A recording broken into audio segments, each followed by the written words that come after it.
What's going on, everybody? Welcome to the Cfcdp YouTube channel. Sorry, there was a little bit delay in the international break video, so I decided to kind of mash them together with the Aston Villa preview with Patrick Larson. So I'm going to bring on Patrick now. Patrick, my man, how's it going? Doing well, Dylan. How are you, man? I am good. I just set up 4 TVs in my den so I can literally watch every game that's possible this weekend. And with American football obviously starting up too, I got to be able to diversify myself on Saturdays and Sundays. Well, absolutely, my man. So that's the way to do it. Yeah, exactly. Right. I mean, and the greatest part about living in America is that it's, everything's bigger over here. So I like to do that over here. So we're going to talk a little bit about the international break, and then kind of what our takes were from that, both Aston Villa and Chelsea wise. And then hopefully what we're going to do is kind of talk about how that could affect the lineup, and then do a little bit of the score prediction so everyone can make fun of us when we're completely wrong. Every week. Yeah, right. Good thing we're not putting money on it. But so first, I guess we'll start with Aston Villa in the international break. Emi Martinez and Emi Buendia are both over in Argentina right now and are unfortunately in a red country in terms of coronavirus. So they will have to miss 10 days and therefore miss the Chelsea game on Saturday. So how big of a loss is this, Patrick, for them? I think it's a big loss. I mean, let's start with Martinez. Emi Martinez has been one of their biggest signings, and I would argue he was probably, no disrespect to Jack Grealish, but I think he was their most valuable player last season. And the great thing about having a goalkeeper that you trust back there is obviously a goalkeeper like that can get you clean sheets. And I think just having someone that's not as well known in there as Emi Martinez is going to be great for us, because I think that the likes of Lukaku and maybe Werner and whoever our attack ultimately is, I think that that's going to be really good for us to know that we can maybe hopefully test their keeper early on.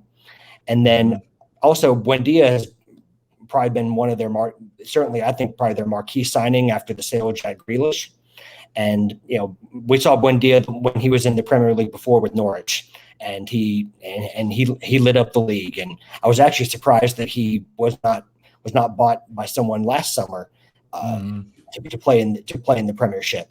So to have 2 players like that you're hoping that can provide a boost to your team, I think that they're going to be really big losses. And I wonder if we're going to see a little bit. It's going to be kind of Danny Ings and company for Aston Villa. So are we just basically to be seeing Southampton from last year pretty much on Saturday? But no, you're exactly right. And it's 2 massive losses, and especially in the goalkeeping. They have not done a great job on defense thus far. And they're kind of their formation, having just one holding midfielder. They might have to adjust that just because they don't have Emi Martinez, too many Emmys, back there. So they might have to switch up their formation. And I agree with you. It's going to be a huge loss for them. And hopefully that Chelsea can take advantage of it. And I think that if we're kind of going to go into Chelsea and what we've had in the international break, I think it might be a good opportunity for Timo to get into those back lines on the runs with how good and how on form he's been in the international break. Despite what you're going to see on Twitter from his misses, he's scored 3 goals in 3 games. And, if you're averaging a goal a game, I think you're going to be in pretty good shape. Yeah, absolutely. I think that Timo, like you said, had a really good international break. Yeah, there was the one miss that you're going to see a lot of people talking about. But like you said, he scored 3 goals in 3 games, provided a couple of assists, if I'm not mistaken, and one to Kai Havertz, actually. And honestly, I'm really looking forward to seeing the potential link up between Werner and Lukaku up top. That's not because I'm trying to throw anyone else out of the lineup, but it's an opportunity for Thomas Tuchel to kind of experiment with the lineup, because obviously when we have people coming back from international break, it's a long season. Thomas Tuchel has shown that he will chop and change sometimes because he has a lot of faith in a lot of different players. And I think that I'm sure we'll cover, there's going to be some injuries. There's going to be some people coming back on short rest. So it's going to be very necessary to change up the team a little bit, but we have such depth that I don't think that we're going to skip a beat, because yes, there is the idea of chemistry between everybody, but I think we have just such depth that maybe a lot of teams don't have. And we have a lot of people that can just slot in no problem, because one thing Thomas Tuchel is really, really good at is he is really drilled into everybody what their job is, so that when someone else comes on, they know exactly what their job is, and it helps the team overall. So I'm really excited about that. Yeah, and I think that when you talk about those guys coming in that may have a chance due to short rest of people that were on international break and played 2-3 games, you're going to see the likes of Ziyech, potentially Hudson-Odoi, step into that, offensive situation, perhaps even Chilwell, where, if they can put a good performance together, Tuchel's the type of guy where he's going to let guys run out of form. So if they're going to play well in one game, they're probably going to get another game. So as these guys have all the incentive to continue to play well.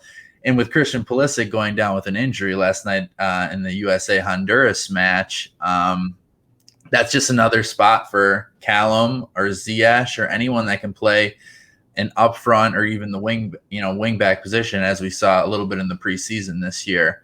And you can't talk about Chelsea without talking about Romelu Lukaku. And he is just, on international break, and he's playing teams that are not the greatest, let's just say, the smaller European countries. But the way he's able to be so physical with his back to goal, and if you saw my video earlier, I think it was the end of last week, about the NBA comparisons, Patrick, he really is like a Shaquille O'Neal out there in terms of his physical dominance, don't you think? Yeah, I thought that was actually a really great comp that you did. Compliments on the video, first of all, but I really enjoyed the one with Lukaku and Shaq, because for those that don't know, Shaquille O'Neal being a very dominant center in the NBA for various teams, the Magic, the Lakers, etc. And that's something that I think Lukaku has developed with his game. When he was at Chelsea the first time, there were two things that I kind of remember that he needed to work on. One was his hold-up play, and then the other was his touch. And I think those two go hand in hand. And if you can master those types of skills along with the other natural abilities that he already has, that's what I think has helped develop him into a complete center forward. And I think he learned some of that in Italy, but I think as he's matured as well, he's gotten better and better.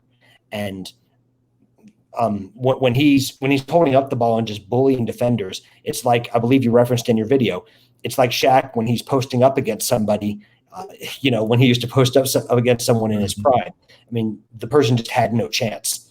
And we saw that in Lukaku's first game back for Chelsea against Arsenal. I mean, that back line, like the likes of Mari and all them and Holding, had no chance against Lukaku.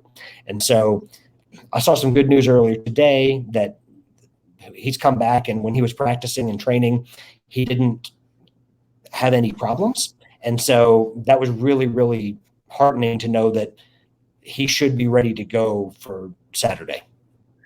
Yeah, when I heard that, I think it was Nazar Kinsella came out with an article just kind of mentioning the injury to the thigh, perhaps. But yeah, it's good to have him. And I think that it's possible, kind of moving on to the lineup, that we see both of our strikers going to get that starting position in terms of Timo and Lukaku. And I think that when Lukaku came in, this was something that they were actually thinking about. And we've seen reports in the last couple of days about Timo linking him to Bayern Munich and things of that nature. But I have to believe that having Timo's pace next to Lukaku's hold-up ability is something that they had to consider when bringing in Lukaku. So do you think there's a chance we may see it here against Aston Villa? I think it's a good opportunity. I think both strikers coming in, and like Timo got 3 in 3 games, and correct me if I'm wrong, Dylan, I believe Romelu Lukaku got the same thing. It was like 3 and 3. He got 2 in one game, 1 in the other, and then he conveniently, for us, got that yellow card in the last few minutes of the second game. So he didn't have to play in, I believe it was Wednesday's game. So yeah, three goals, and I believe he had 2 assists as well. Right. Well, so you have guys that are in good form that are scoring. So I think that the likes of a Thomas Tuchel is probably watching those games. I mean, the man loves football. I can't imagine that he's not watching 2 of his center forwards and the prospect of linking up those 2. Because if we'll remember about Timo, when has he played at his best? When he was at Leipzig, he always played off of another striker, so the likes of a Poulsen or a Schick, and he always played off of them. And that's the opportunity that we have with Lukaku. Now, I'm not trying to shunt Kai Havertz out of the lineup. Kai Havertz is world class. I think the world of him, but we also want to make sure that we rest him to make sure that we don't have a tired Kai Havertz at the end of the season. So I think that having all those abilities to chop and change members of the attack is such a good thing to have. And Timo, didn't have much part to play in a lot of the game in the first 3 games of the Premier League season. So yeah, he played while with Germany, but I think that was good. That was good preparation to get him ready to play hopefully an increased role during the season, because when I see him training, he's still training with a smile on his face. He's a guy that I don't think really gets down. Yes, his confidence has been dented by his form, but I think also he never gives up and he keeps working. And that's something that I think is going to be big to play with someone like Lukaku, where the ability to score or the pressure to score is not entirely on him. Mm-hmm. It's going to be it's kind of a shared responsibility across the attack now, and probably, if anything, more on Lukaku. So I think that can only help, and I think that that's certainly an opportunity for Werner to go in there and just play his game. Absolutely.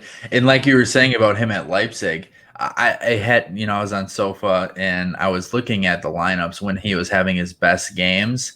And like you said, with Poulsen and Forsberg kind of playing that creative 10, he was really able to run off of people and kind of do similar things that you saw last year. Even when he wasn't scoring goals, he was creating space. He was taking defenders and moving them.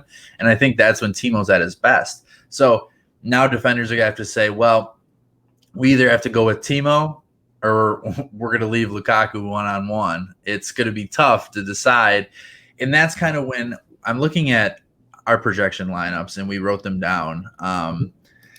I think that what might be best is to see them in a like a 4-3-1-2 with in my opinion, I think Ziyech does get that start, and I think putting him in a central 10 spot, linking up play for Lukaku and Timo with his wizard magic left foot, I think that's probably the best bet. Even if they do line up in the 3-4-3, I think at the end of the day, when you look at where everyone is spacing their average start positions throughout the match, I think you're going to see more of that 4-3-1-2. I'll just round out my lineup. I think it's going to be Timo, Lukaku, Ziyech, Chilwell, N'Golo Kante if he's fit. If not, I think Kovacic is going to play.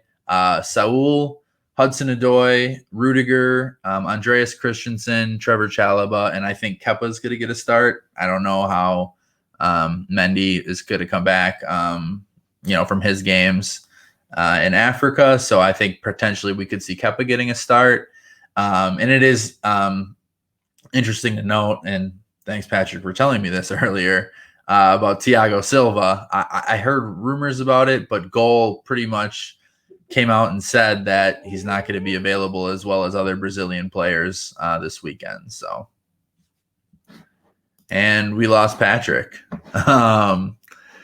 So we will get Patrick back on, hopefully, in the next couple of minutes. We'll see what we can do. This is the beauty of YouTube and internet connection. Things sometimes do not work. To me, though, I could see really Hudson-Odoi being a nice option at the right wingback position. His ability to create, and I think that being on not having international duty, not going with the U21s, he was able to stay in training, be accessible to Thomas Tuchel, and be able to have him, just have him work under the squad, especially when Reese is going to be out with a red card. Aspie was with Spain for a while. So I think this may be a Hudson-Odoi game, and this is where the squad depth of Chelsea is really, really going to be huge for them in the long run, because you're able to put Callum Hudson-Odoi in there and be able to have him create options. And I'm interested to see how him and Conte could do on one side and perhaps Saul on the other side. And I think this would be a great debut game for him. There's people, Jorginho, Kovacic, Conte, all coming back from injury or international break. And, there could be concern at the end of the day for those guys. And that's the reason why we got Saul in the first place. So I guess Patrick is gone. The internet was kind of crazy. His starting lineup was Timo Lukaku, Hakeem Ziyech, Marcus Alonso, Kovacic, Saul, Aspie. So 3 Spaniards in his midfield, or in his 4. And then Rudiger, Christensen, and Chalobah, and Mendy as his goalie. So not too much different. We both picked the same 3-4-1-2 formation. And kind of moving on to the predictions, I can see that it's going to be Chelsea 3, Aston Villa 1. I think Aston Villa does get a goal. Because I think Kepa's starting mostly, to be honest with you. And if they can't, stop shots, I can see Aston Villa definitely getting a goal. I think actually we do have Patrick back, so let me pop him back in there. Patrick? I am so sorry to you and your viewers, Dylan. I'm very sorry. Nah, that's all right. The internet's a crazy thing, and who knows about how any of it works, frankly. We just use it. But so I was asking about Thiago Silva in that goal post that you sent me about all the Brazilian players being on a 5-day kind of ban, so to speak, for not being released. What are your opinions on that? Because to me, if I'm looking at it and I say, these countries aren't paying these players wages, and I understand. If I was gifted like that, I would love to play for USA. Do not get me wrong. I think it would be an incredible honor. But it's almost like, where do you get off doing these things? You know what I mean? It's not like they're just like, oh, no, you can't go. It's more like, do you know we're in a global pandemic that, like, we will lose him for 10 days. That's, for us, that's what, 3 matches? That's huge. It's absolutely huge. So, I'm not sure. I guess it's a rule, but I don't know. What are your thoughts on it? Well, I'll begin by saying I don't really know all the ins and outs of the story. I read something about how the Brazilian FA, because they invoked a FIFA ruling, that's what caused the suspension. But I don't know. How do I say this? I'm definitely agree with you about the fact that it is the clubs that not only pay the players, but they're also responsible for the players' insurance.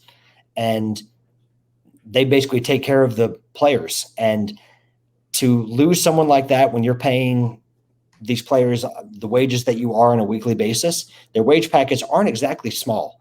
So to lose them for that, I can't blame the clubs who I'm sure are very upset about not having those players, because this league is so tight and every position means money. So the higher position, the higher you go up in the table, you obviously get a higher payout from TV deals, from all your different revenue streams. And so that's the reason you pay to bring in the big players like we do. And if we have a situation like we have now with Reece James being suspended for a game, that would have been a perfect time for a Thiago Silva to come into the center of defense, especially with an Andreas Christensen putting in masterclasses for 3 games for Denmark. Yeah. And it would be an opportunity to give him a rest. And you can just slot in someone like Thiago Silva. But now you take a bit of a risk maybe, but we're lucky in that we have Trevor Chalobah to come in, who has already proven that he can slot in and do a job. But not every team is going to be as lucky as we are at having depth at the center back position, because it doesn't affect just Chelsea. I mean, it affects Liverpool. It affects Manchester United, but some may say it's addition by subtraction that Fred doesn't play. Yeah. But anyways, so it affects other clubs than just Chelsea. And because, obviously we have a lot of Brazilian players that are playing in the Premiership. For sure. Yeah, it's definitely – I hate it for Thiago Silva more than anything, because he hasn't really played much of a part. He's only played a bit part role in the first 3 games. And this would be a good chance for him to get, at least 70-plus minutes under his belt in the in the Premier League this year. And I hate it more for Thiago Silva than anything. Absolutely. And I don't get it. I get it, but I don't get it in the same sense. I just think it's Brazil sort of, they feel, I mean, and it's not like, to me, if it was like, if you're talking about like a small team in South America, whatever, a small country, and they don't have one of their players, that's a huge deal. But it's not like Brazil is short on talent either. If I'm not mistaken, I think they've won these games that they've played thus far in the qualifiers. So I'm not sure. But we were going to go next to the lineups. I kind of gave mine and yours while you were out. But do you want to just kind of run through what your thoughts are with the lineup that you have for Aston Villa? Sure. And I think that our lineups were similar in a lot of areas. There were a few differences. I was going to go for a 3-4-1-2. So I'll start with Edouard Mendy in goal. I just think that he's the undisputed number 1, and I just don't see that he isn't in the net. But it's Thomas Tuchel. You never know. But for the back 3, I'm going for Antonio Rudiger, Andreas Christensen, and Trevor Chalobah, only because Andreas Christensen, because obviously he's been immense, but I think it's also out of necessity, because we're without Thiago Silva, we're without Reece James. So then, with that being said, I have Marcus Alonso out at left wing back and Aspie out at right wing back. And this may be one that I'll get some heat for, but I just think he might experiment with the double pivot, and I could see Saul coming into play, and for sure, and Mateo Kovacic. So I just think that Jorginho's played a lot to start the season, and we want to make sure that he's in top form, and we don't want him running out of gas at the end of the season. So I think maybe it's a chance to give him a rest coming back from international duty with Italy. And obviously N'Golo Kante, we want to treat him with a pair of kid gloves, because he's so important to the way that we play. And bubble wrap him. Yeah, exactly. Bubble wrap him.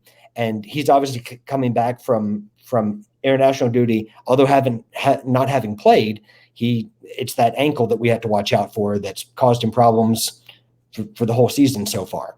So I think this is a chance to utilize that depth. We signed Saul for a reason, and he's gotten to train. He didn't go away on international duty, and I think it's a chance for him to start. I also said Hakim Ziyech in the number 10 role, like in a 10 role right behind the strikers. And I think it's very likely we could see Mason Mount too, but as Mason Mount just never rests if he's given the choice. But I'd like to see what Hakim Ziyech can do. And, now that he's had a chance to recover from injury, obviously there's the issue with the Moroccan national team coach and him, that where he didn't go away on international duty. Otherwise, that would never be the case. Yeah. And, it's probably for the best after they were held up in the hotel too, after there was a military coup in the country that they were in. In Guinea. Yep. Yeah. And then I'm like you. I believe you said up top as well that you'd have Timo Werner on the left and Lukaku on the right. And I know it's not like a static position like that. Obviously, this is just a formation to start, and the formations are kind of fluid. And so this is a chance to see what Werner and Lukaku can do. Because like you said, I thought you made a good point. Aston Villa's defense has not been exactly, been knocking down clean sheets so far this season. So it's a chance for Werner to use that speed and Lukaku to use that hold up play, or to just bully them himself and, put a couple in. So yeah. And I think also I went for Callum on the right wing back because I think him staying out of U21 duty to work on Chelsea, I think that Tuchel may reward that. But I also could see as an issue if Thiago Silva is out. Obviously, we trust Andreas Christensen as a leader back there. But with Trev back there as as your right center back in that point, you may want to put Aspie there, and I think that's probably a good shout to have a little seniority to cover him. Obviously, he's going to do fine. No worries about that, but I think definitely that could be an issue. I see they have three Spanish players across the middle. That's pretty good. Yeah. It wasn't intentional, but honestly, with Alonso, he's had such a good start to the season, and for sure. I mean, if I'm going for like preference, it's no disrespect. I would want to see Ben Chilwell play just because I want to see him get some minutes, and I want to see him get back on a pitch, because obviously he hasn't played for Chelsea yet, and he hasn't played for England either. So it would be really, really nice to see him get on and to get some game time. But Alonso's just been in one of his famous purple patches, and he hasn't done nothing really to lose the spot. So, and I don't believe he went away on international duty, and he was up for Premier League Player of the Month. So I think there's every chance that Marcus Alonso keeps his place. And it's just so hard with Tuchel because he has so many options at this point.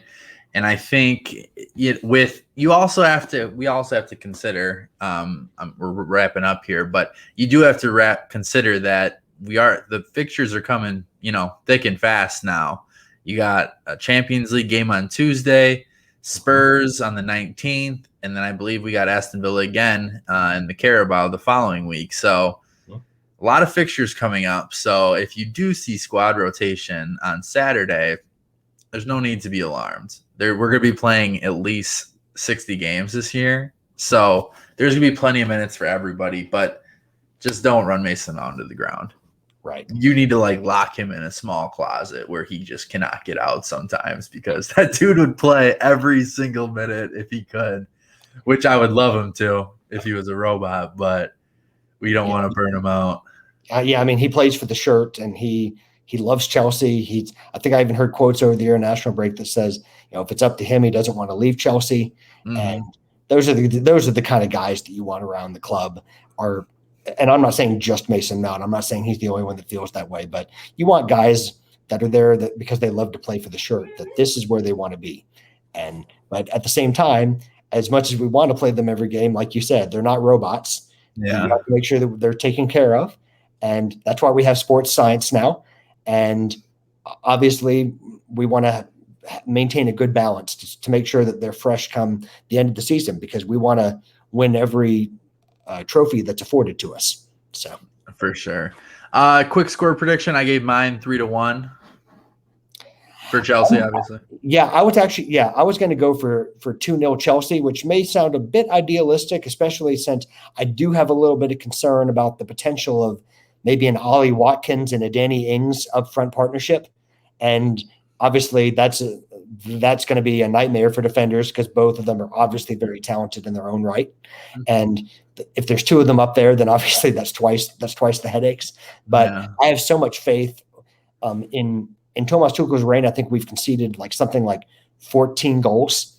And so it's just such a stalwart defense that I have faith in whoever we put back there. And with Mendy, with Mendy in the net, I just have so much confidence in this back line, and I'm not the first one to say it, so I don't think this is a bold statement at all, but I think we have the best defense in Europe at the moment.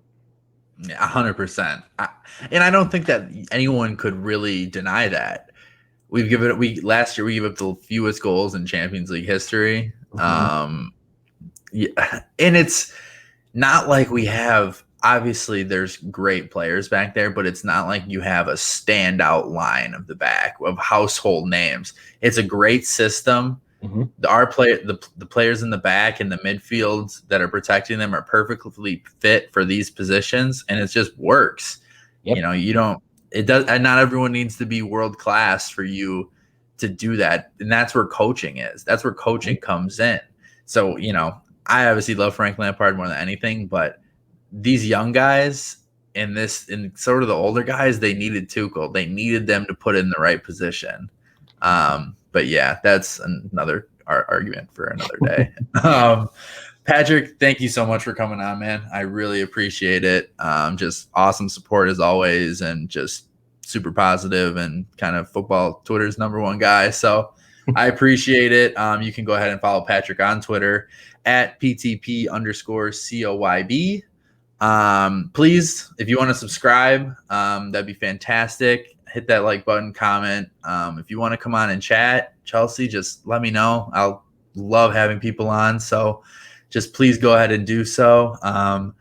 If we get our predictions completely wrong too, let us know in the comments. Not on Twitter. Let us know in the comments though on here. That would be much appreciated. So, all right, I will be back for the Aston Villa match review. Hopefully we are correct and we will have good news from that. And I will talk to you later. Thank you very much. Go Chelsea.